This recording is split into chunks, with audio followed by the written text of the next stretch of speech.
आज का दिन दो विषयों को लेकर के उसका उल्लेख करना चाहूँगा। प्रातःकाल लुआस यूनिवर्सिटी में पूरे प्रदेश भर के 152 ऐसे प्रोजेक्ट हैं जिनका शिलान्यास और उद्घाटन हुआ और कुल राशि उसकी थी 2024 करोड़ रुपए। संयोग ऐसा है कि आज 24 जनवरी 2024 का दिन है और राशि भी बनी 2024 करोड़ और उस नाते से सब प्रदेश के सब जिलों के लोग जुड़े हुए थे।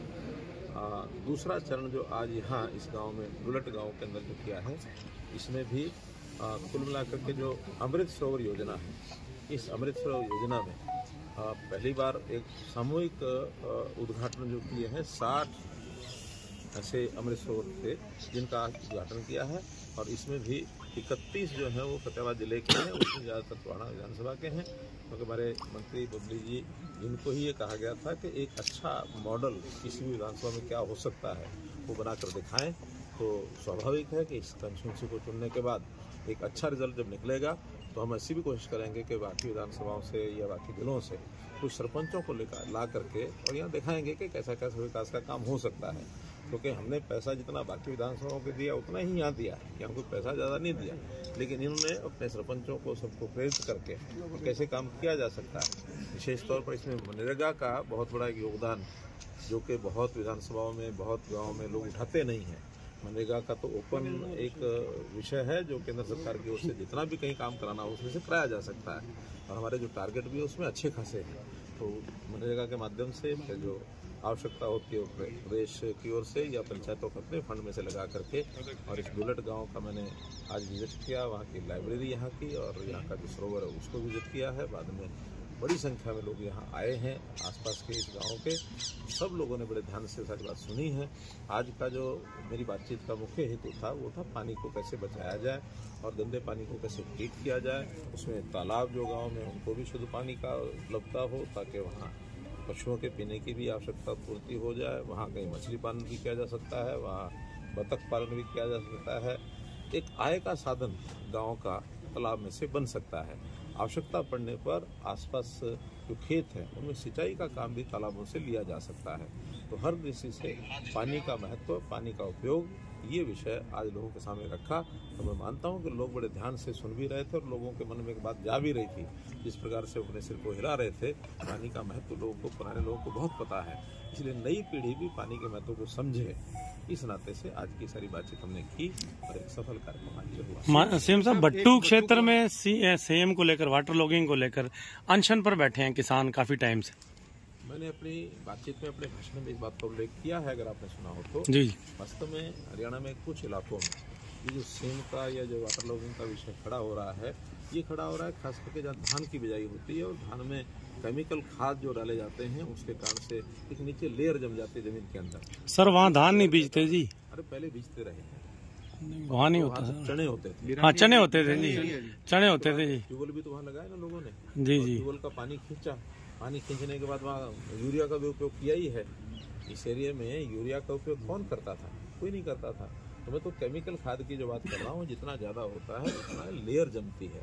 अब ये ठीक है कि मानो गलतियाँ हो जाती हैं, उस समय की सरकारों ने भी शायद आगाह नहीं किया होगा। आज जो पता लग रहा है तो आज उन चीज़ों को हम ठीक कर रहे हैं और वहाँ पर कुछ गांव में काम शुरू भी हो गया, चला भी रखा है। और उसके बाद ये काम तो बहुत बड़ा है, सारा काम एक साथ शायद होना संभव नहीं है, फिर भी हमने 27 तारीख को उन लोगों की मीटिंग बुलाई है। हमारे डिप्टी कमिश्नर उस पर ध्यान रखे हुए हैं। यहाँ से कुछ लोगों को चंडीगढ़ भेजेंगे, चंडीगढ़ बातचीत होने के बाद उनको रास्ता कोई ना कोई निकालेंगे।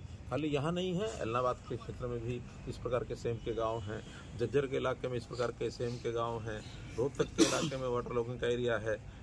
लगभग 1 लाख एकड़ ऐसा एरिया है जो वाटर लॉगिंग हरियाणा में हो चुका है। तो ये आगे न हो इसके लिए पूरा हम लोगों को आगाह भी कर रहे हैं और जो केमिकल खाद है उसके लिए भी लोगों को मना कर रहे हैं और पानी जमीन के अंदर जाने के लिए रिचार्जिंग वेल भी लगा रहे हैं ताकि ऐसे इलाकों में जो ठीक पानी है, वर्षा का साफ पानी है, वो जमीन के अंदर चला जाए।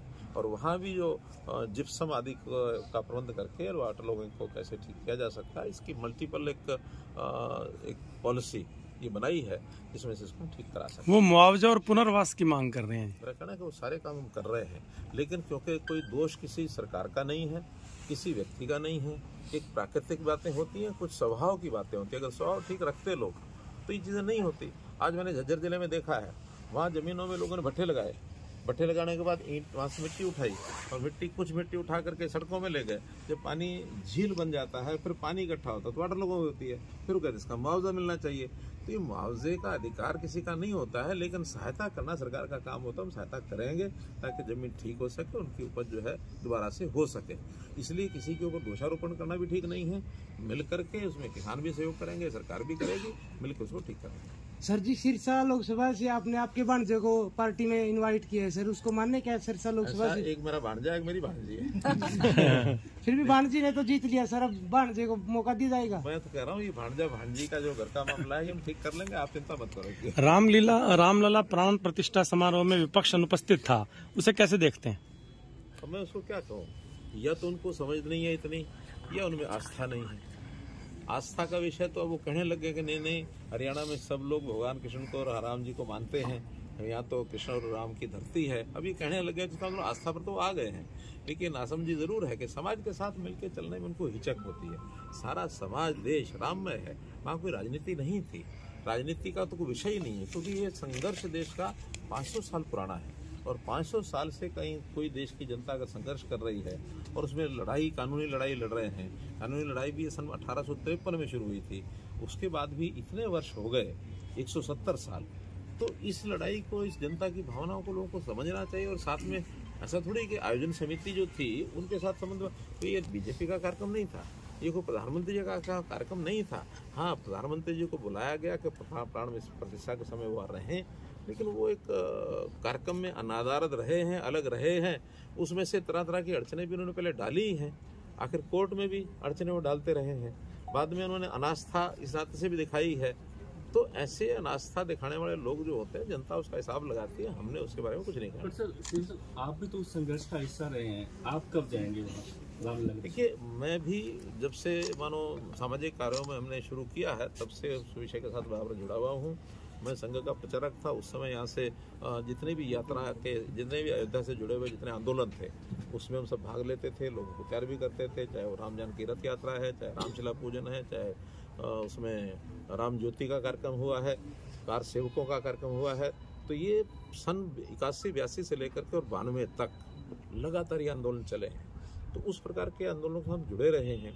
आज भी हमारी आस्था उतनी ही है, लेकिन चूँकि वहाँ एक व्यवस्था के नाते से तय किया हुआ है कि भाई हमको एक निश्चित तिथि पर वहाँ जाना है, तो 8 और 9 फरवरी हरियाणा के लोगों को लेकर के और हम लोग वहाँ जाए। सर, राहुल गांधी को डर किस चीज़ का है कि खड़गे ने आज गृह मंत्री को एक पत्र लिखा है कि उनकी सुरक्षा के लिए? डर उनको क्या है ये तो वो बताएंगे, लेकिन राजनीतिक स्टंटबाजी तो होती है।